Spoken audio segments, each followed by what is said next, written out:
artist centre.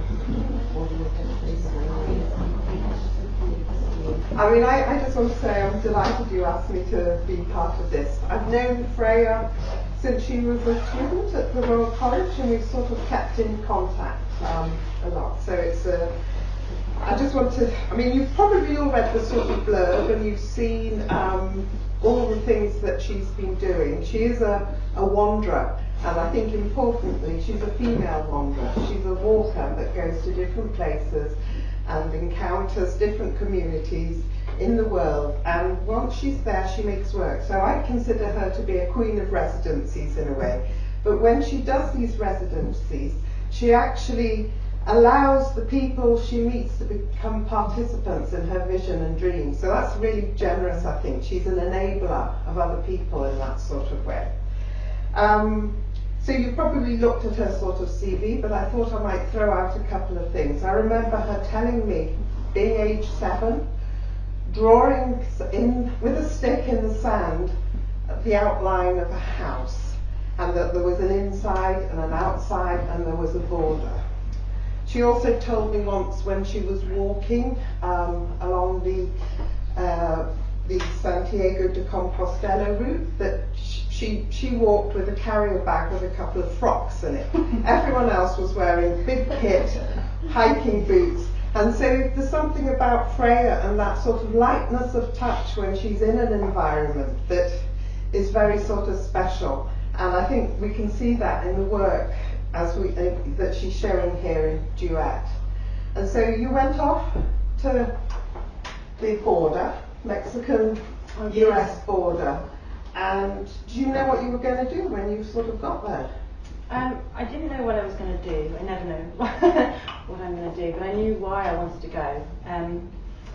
I think for me, having lived in London for kind of so long, you are aware of the kind of world politics that is happening, and I was increasingly aware that a lot of it was happening in other places, that, you know, we were looking at crises that were happening that, you know, us in the West were really implicated in, but that it never really quite happened here, right? You know, you read in the newspaper about the migrants trying to cross the Avros River and kind of go through Europe and trying to get into the UK, but it's never, you know, right up, you know, it always feels this kind of other climate change. And so I suppose I wanted to go to a place that's kind of defined much more, you know, by that. And the borderlands, if we are kind of cosseted here from that kind of feels like it's kind of the sharp edge of capitalism. You're really seeing the kind of third world kind of grate up against the first world. But I suppose I didn't want to go as a kind of Gawker or kind of somebody to kind of look at that. I think I was really interested actually in the fact that Ciudad Juarez and El Paso are one community, and if you looked at the cities from a drone you would see that it's kind of one accumulation of people in the middle of a massive desert with a line through the middle of it. And so in my application to the residency it was really just a focus on how those two places were enmeshed, all of the threads across that tear, you know, the kind of social, cultural exchange, the economic exchange that was happening, the medical exchange. There's so many different journeys across and reaches across that I was really interested in seeing. And I think that, I suppose that's kind of, you know, anywhere that I want to go, it's a case of going somewhere else to really think about where we are here. So, you know, I think sometimes when you go somewhere unfamiliar, it's easier to see the things that are out of place or that don't quite make sense. That, you know, that is absolutely relevant, and I'm in here. So I guess, yeah, that was kind of my reasons for going.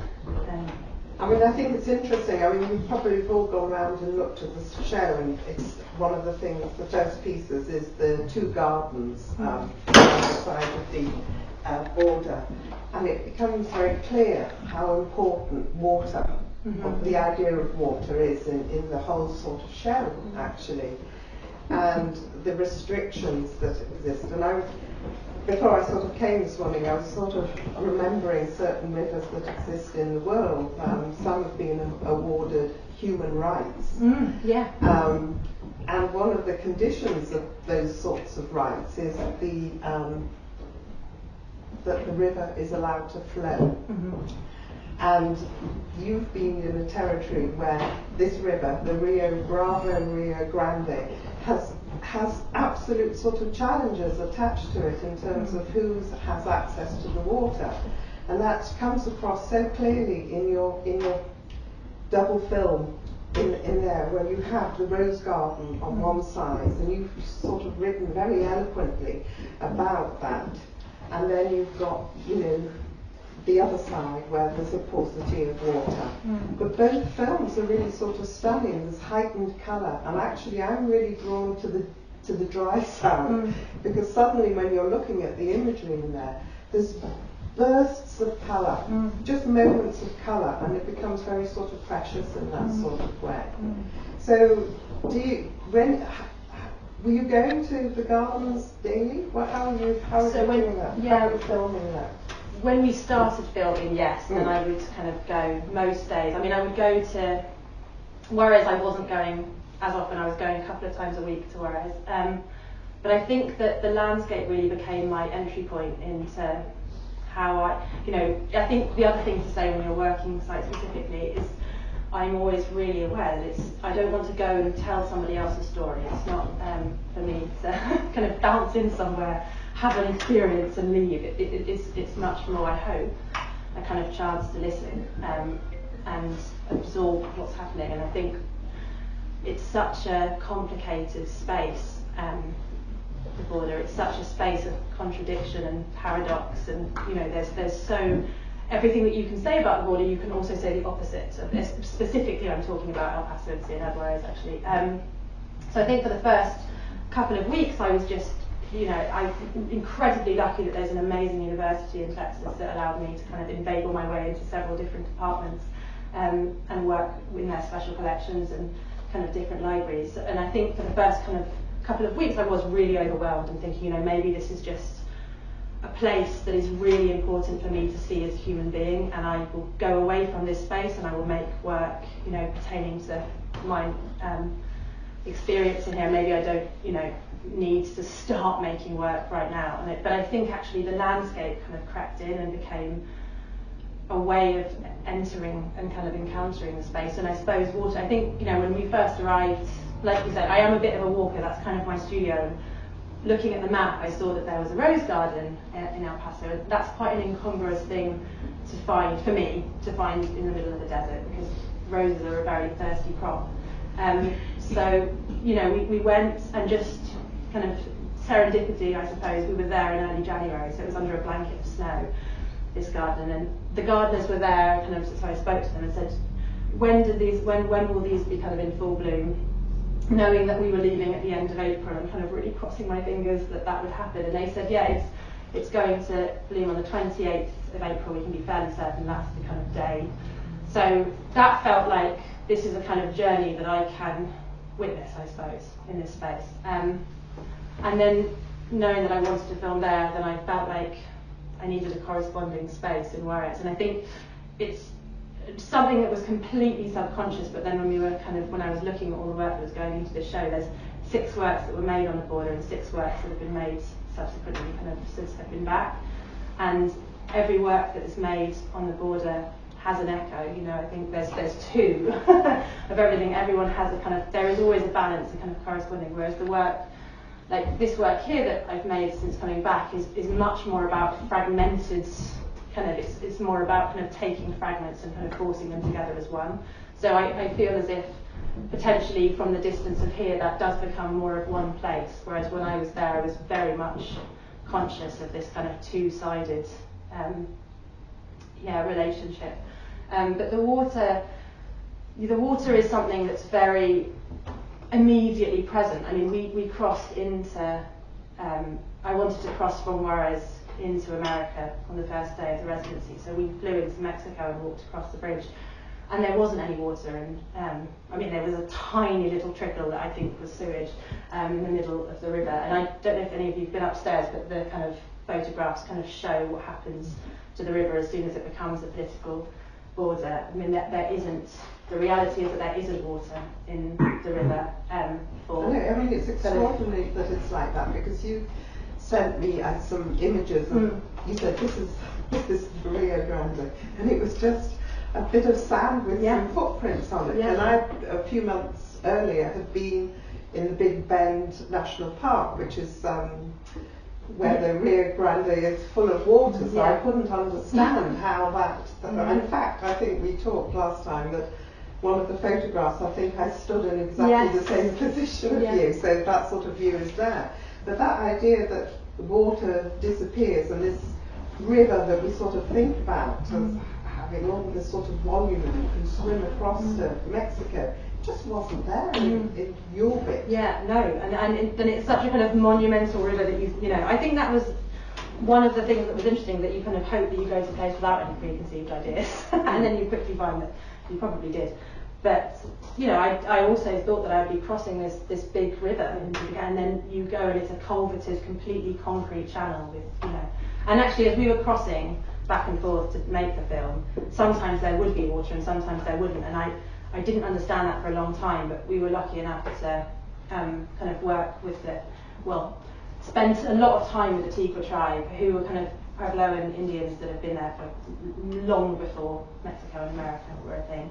And they told me that the water that we were seeing when we were crossing sometimes was because they have water ceremonies, and when they have these very private ceremonies, they have to now petition to the New Mexico state government, pay for the water, and then wait for a week for this water to kind of snake its way down. So as we were walking across seeing it, that was their water ceremonies, and then they have to go onto kind of public land or rent land, because they've been completely separated from the riverbank through the political kind of both administration, you know, both Republican and Democratic. It's worth saying, administrations have kind of systematically eroded communities from the water, and that is something that I think was really obvious when we were talking to people there, is that rivers are not.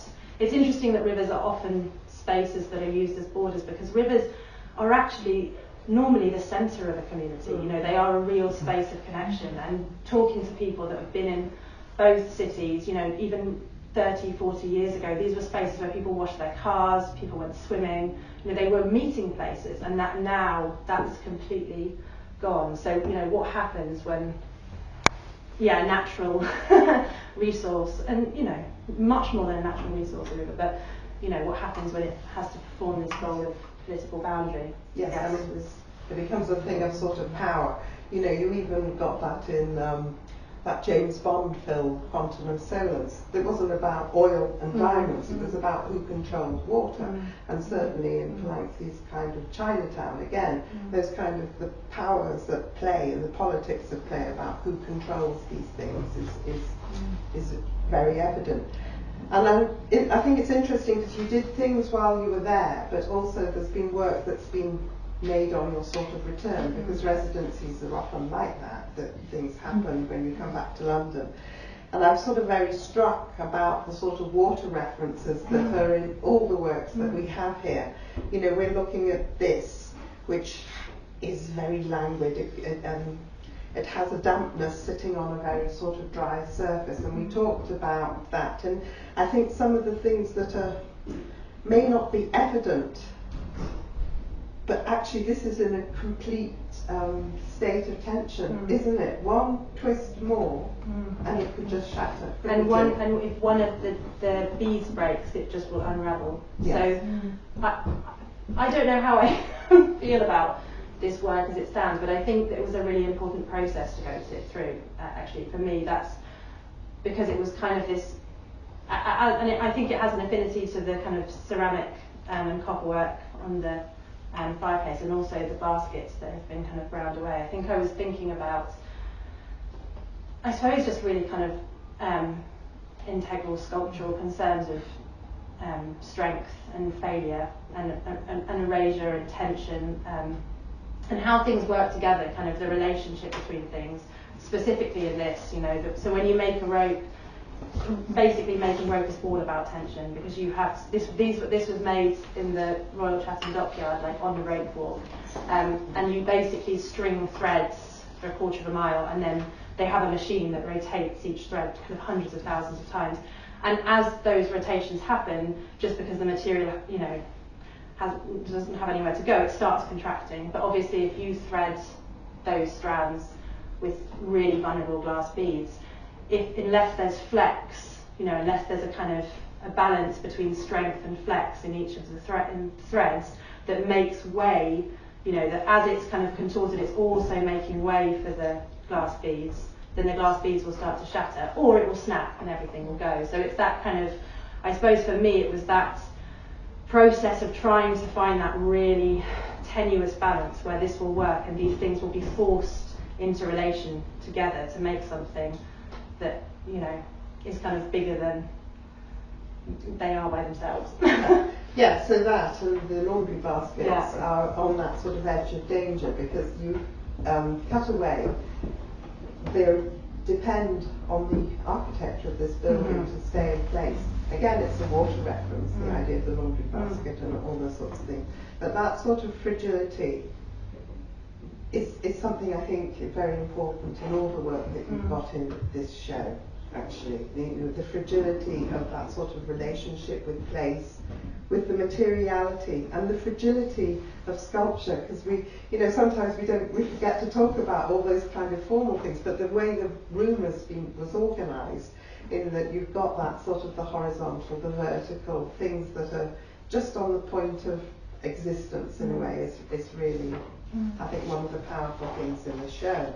And if you think about that kind of incremental mark making, I mean, that's also all the way through the show as well.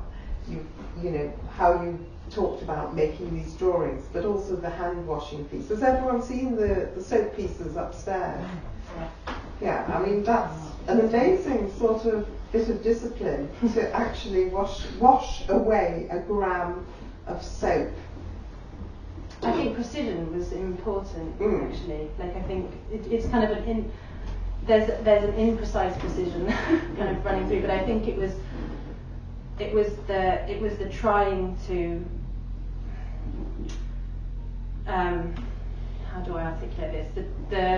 The specificity of that space, and me being in that space and having a voice to say something. It felt like I had to be really thoughtful and really kind of careful, because it is a fragile space. It's a very it is a balancing act, and it's very complex. And I'm kind of, if I'm going to make anything, then I'm adding my voice to this kind of canon of voices, and it needs to. I need to be very, very sensitive in how I kind of use that, I suppose. And I think that also for me, all of the work is very heavily touched. There's a kind of time, there's a lot of it was really laborious, kind of threading thousands of threads that then invariably broke when we tried to make the rope, and the grinding away of the baskets, and the scratching away of the photographs, and the washing of the soap. It's kind of this, I suppose, that kind of unshown labour that's implicit, but the kind of I felt like it was kind of witnessing, I suppose. I mean, the first piece of work, when I was saying earlier that I wasn't sure that I would make work, the first piece of work, and this kind of my entry point into making anything on the border of these two drawings. So they are, when I was kind of walking around, I noticed that there was kind of two spaces in El Paso and in Juarez that both have these neighbourhoods called Chamizal.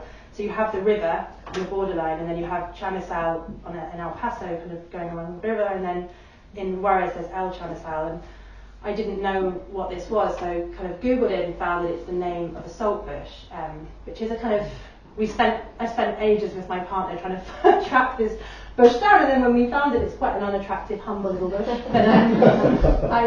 But we went to the botany department at UTEP and was talking to a botanist there about this plant, and it's actually quite amazing because it's one of the only plants that can survive in the Rio Grande Basin, which is such a saline environment, and this saltbush takes the salt up into its roots, but doesn't kind of take it into the body of the plant. It actually extracts it onto its leaves and uses it to cool itself. So it's taken this like very hostile, difficult circumstance and kind of used it to its benefit. But also because it takes the salt in, it allows biodiversity to kind of come back into a space where there isn't very many planting. And in El Paso, and whereas in the Chihuahuan Desert, it's such environmentally, it is on such a precarious kind of knife edge, and aridification is such a problem.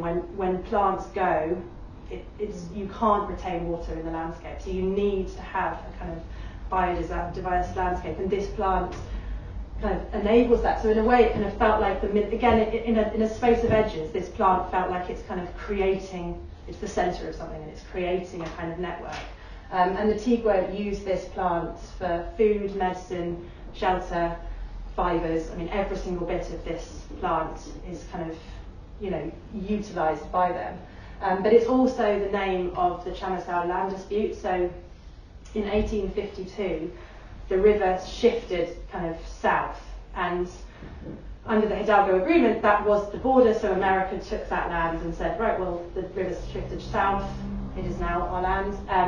And it took until 1964 and the Cuban Missile Crisis for Kennedy to come back and say, actually, no, you know what, we will give you back kind of most of the land.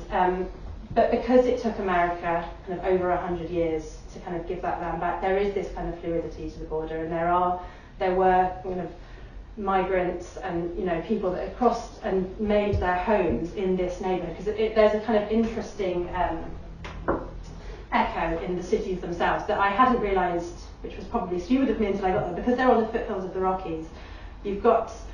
When you're in El Paso, all you can see is Juarez, because you're kind of tipped down towards the river and you've got Juarez all around you. And when you're in Juarez, all you can see is El Paso skyline, kind of almost any direction. And it's kind of, there's an echo in the communities as well, because the kind of more prosperous communities run along the foothills, and as you get towards the border, then you're getting kind of colonias and kind of communities that are without any kind of infrastructure at all and no proper buildings.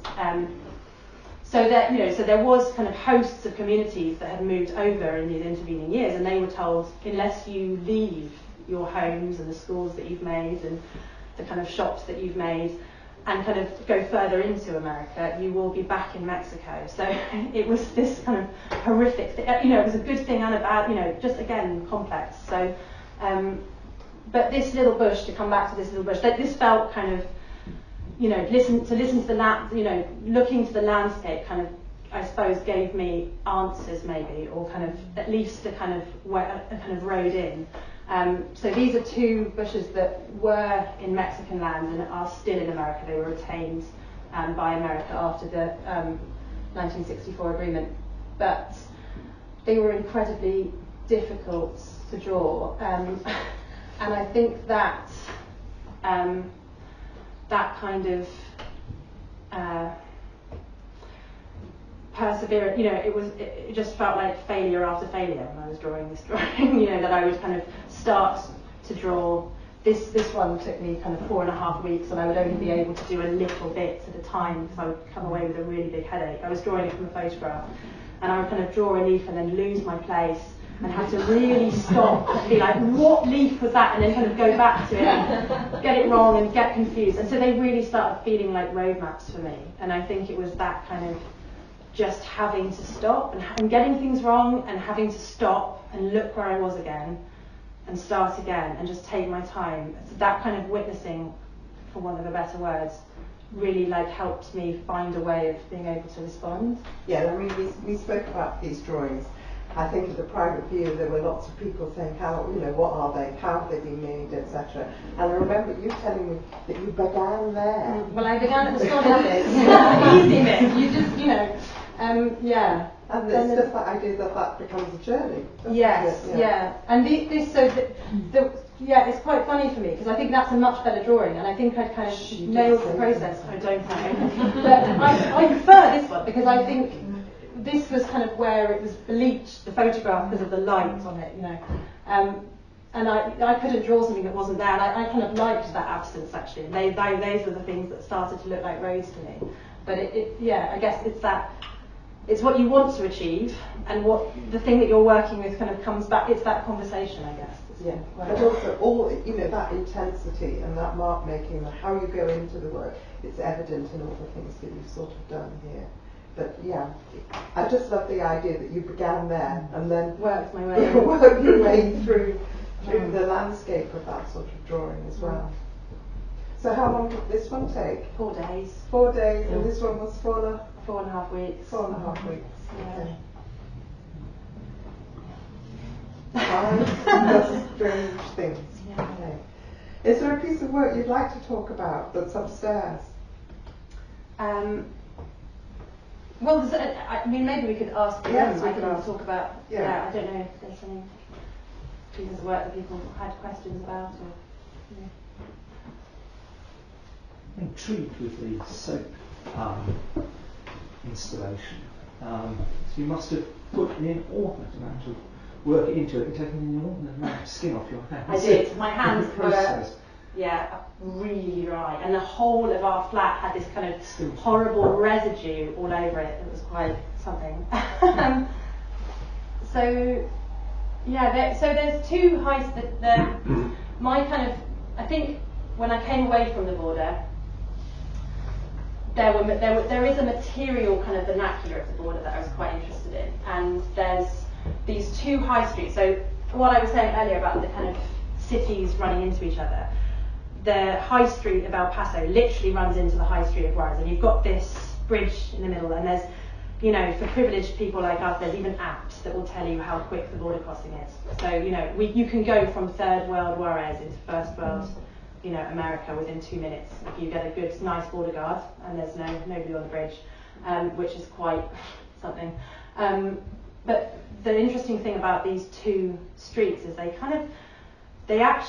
look across the border to their neighbours. So the El Paso High Street doesn't really try and make any connections with the rest of El Paso. It's a very different space, and it's really just selling things for middle class Juarez citizens that have got a border pass that can come over to buy cheap Chinese imported goods, because you can't, the trade agreement with China and Mexico is terrible, so you can't really get cheap electronics, cheap clothes, plastic flowers.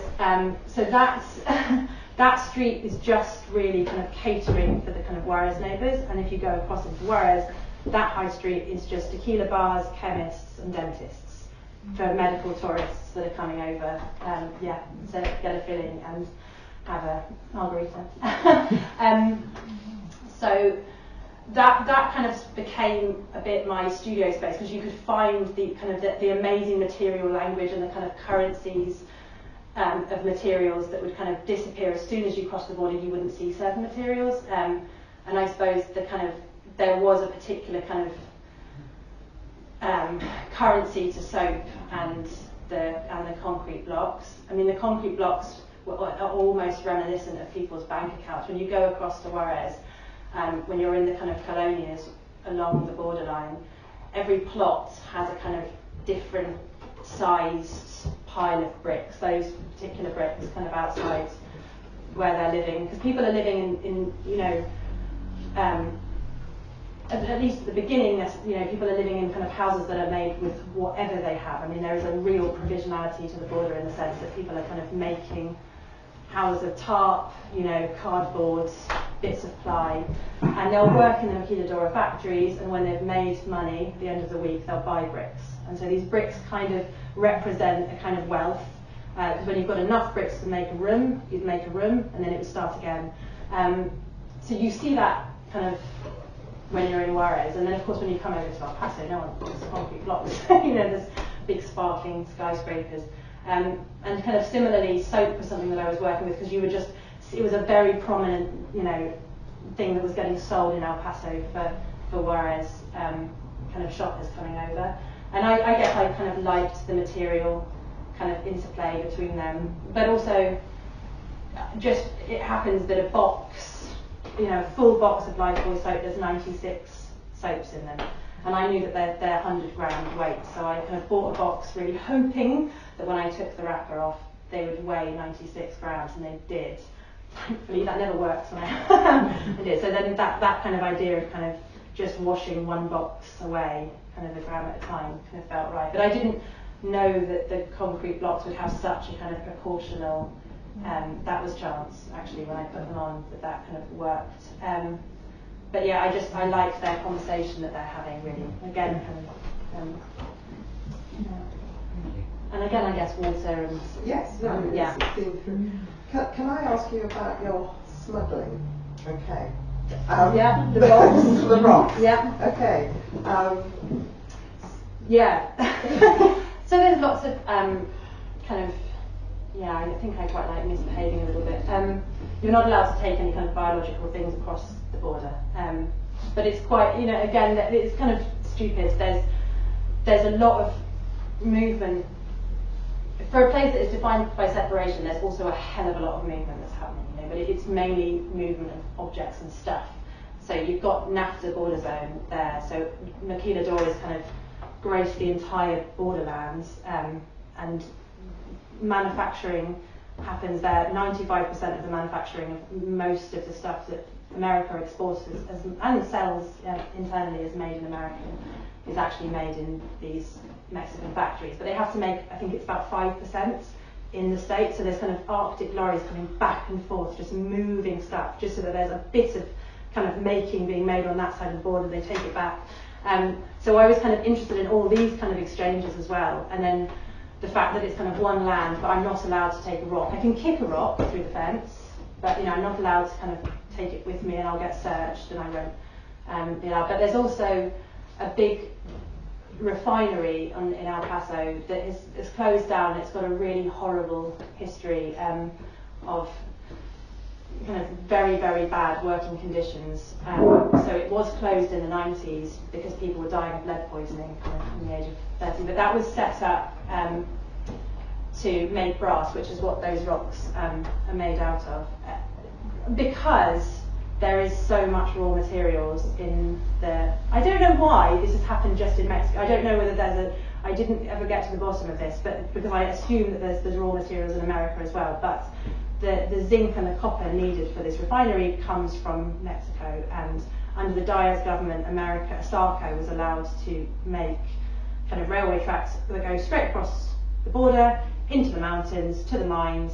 They extract the copper and the zinc, they take it back, but then also kind of almost more poignantly, they've also exported an entire workforce of Mexican people to do the refining. So it was, the big bosses were white, but everybody else was Latina.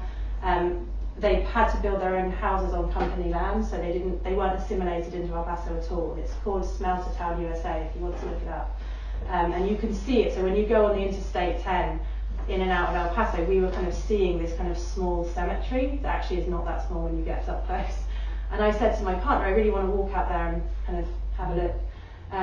And we went out, and we met these two lovely men, Rene and Santiago, who were living still in Smelter Town because their fathers had managed to negotiate with the Sarco that they could buy their house, and they were the only two families to remain. Everyone else was kind of, you know, said, this is finished, leave, and they lost all their houses. Again, all of their, the whole infrastructure of the town of Smelter Town was just disbanded when Sarco stopped. Nobody got any kind of recompense or, but for me it was just that kind of lack of you know, they were exported over for their use as labourers, and you know, the raw materials were exported over, but there was never a kind of hand of invitation kind of offering, you know, it felt very, yeah, there's a kind of real dissonance there. But yeah, I think we kind of spent the day with these guys, and they were kind of talking about this space, really nostalgic. I mean, it was a real community for them. That was just taken away. So I guess that was the thing for me. It's kind of these communities that it's not that they're made, they're kind of forcibly made, very similar to the Maquiladora communities, but there is a complexity there because they're not treated well, but when the companies close, they lose their community too. So you know, similarly with the Chanisal neighbourhoods, you know, they get told we're going to be back in Mexico, nothing. So in fact, the people are just kind of swilled around and moved around.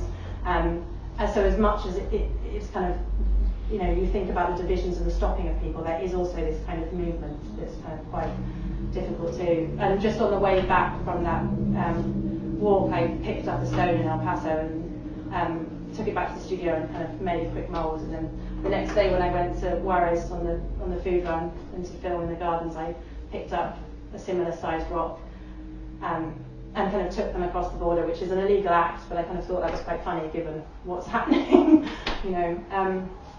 Yeah, so they're swapped. So the El Paso rock is now sitting in the space, hopefully, where the Juarez rock was, and vice versa. And I hung them as a plumb line, really, thinking about the fact that they'll be pushed out of plumb by one another.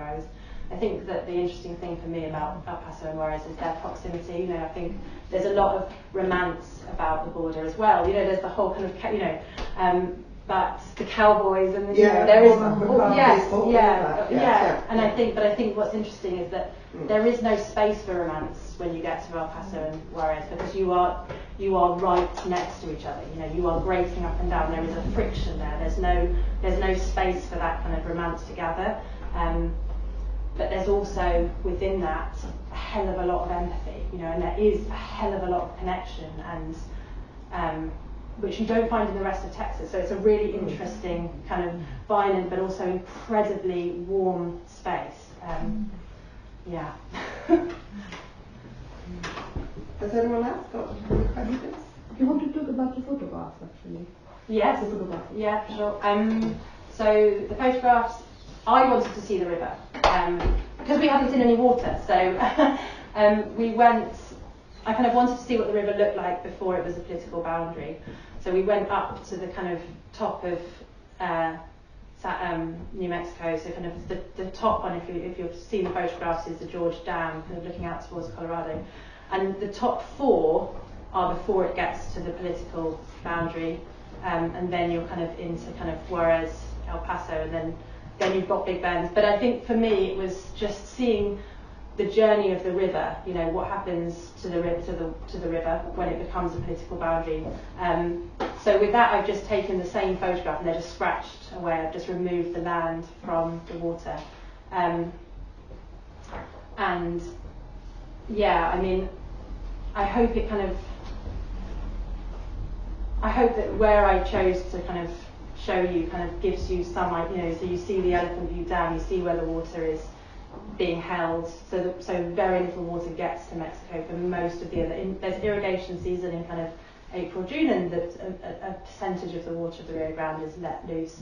But then for the rest of the year it remains dry, and actually that's what is being let, you know, what is being kind of released is diminishing on a yearly basis because of climate change, and actually there is less flow to the Rio Grande because there's less snow in Colorado that's kind of melting down. So that, you know, there's a you know, and there's a huge trade in pecan farming. I mean, it's just very complex kind of why they're in that situation. But the water is fed again. So where you were swimming in and where I swam out to the middle, so there's another shot that's in the middle of the river in Big Bend, which I found kind of interesting because Big Bend was the only place that we found no border guards. And there was kind of, for me, that was really awful. So you can swim and sit in Mexico. And that just, after being in El Paso and kind of being in the border down by the Gulf, where I had to walk through the National Guard that were just in a line with automatic rifles telling me that there's aliens in the bushes, and I'm having to say, please don't shoot at me, I'm going to the river, I'm taking a photograph, I'm coming back. And all they would say to me is, Mom, there are aliens in the bushes, there are aliens in the bushes. Just total kind of not a communicative conversation. You know, I think that then to sit in Big Bend on the riverbank and think, God, that implicit in that is that there's no point, you know, they don't need to put a boundary here, because if a Mexican person was to swim across, or anybody was to swim across, they wouldn't be able to get out because they're in hundreds of miles of, you know, nature reserve. Absolutely, there's only a couple of roads access, and that's where you get so you'd need, So I don't know, it's kind of, I suppose all those slippages, I suppose, for want of a better word, and I guess that's what I was trying to explore in the kind of removing them from each other, just trying to explore that kind of dissonance. Yeah. But it becomes very clear. I mean, the river is one thing, but rivers have banks. You know, there's two sides, and the land is different. So I think it becomes quite complicated, especially when you begin to think about the rights of water. The water may have rights, but the land doesn't. That which borders, and it's so complicated because you talk about how it's been siphoned off to feed certain sorts of things, and it's going to get worse and worse, actually. Absolutely. But I'm just sort of wondering, you know, you've come back. When you've done a residency like that, does it affect what you think about when you're back in London, or what you decide to sort of do with the next body of work? Absolutely. I mean, it's. I don't even know how to answer that because it just absolutely inherently changes everything. But you've been writing a lot. Yes. You've been doing. I think they have it. You have a shadow, don't you? I think you come back from a place and there's this kind of. Well, I always feel like you kind of have to walk through the shadow of that experience, maybe. And I think this has been really amazing and very unusual for me to have a space where I can make work kind of from a different perspective of being.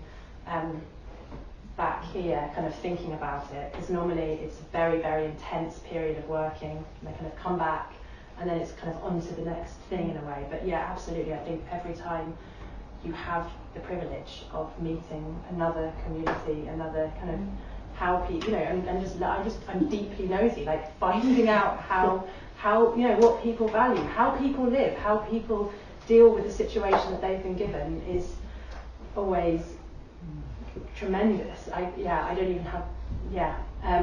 I think there must be a better word than being deeply nosy. I mean, kind of that's what it might be, but I'm sure we can think a better one. Yeah. Well, I think it's that, you know, we're trying to figure ourselves. Well, I'm trying to figure myself out, you know, and so I suppose you kind of, it's always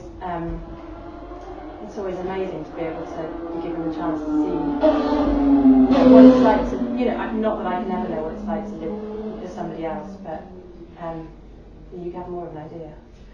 Right at the beginning, you mentioned the importance of walking, actually, as one of your kind of research sort of processes, or getting to know an environment.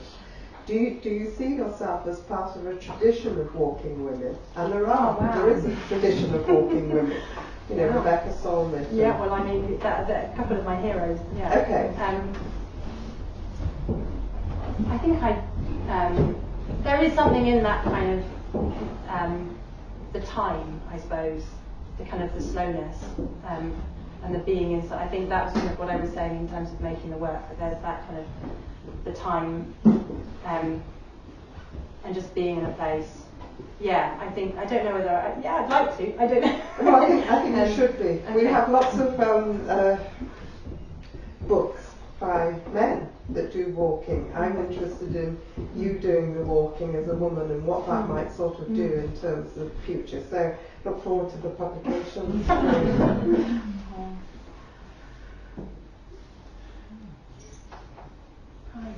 I just wanted to say wonderful, thank you, and about situated practice, because what you're doing is very situated practice, and you are changed, and you change the environment, and it's an amazing way that you've actually transformed the experiential, if you like, and the situatedness. So it's a reflection rather than a question.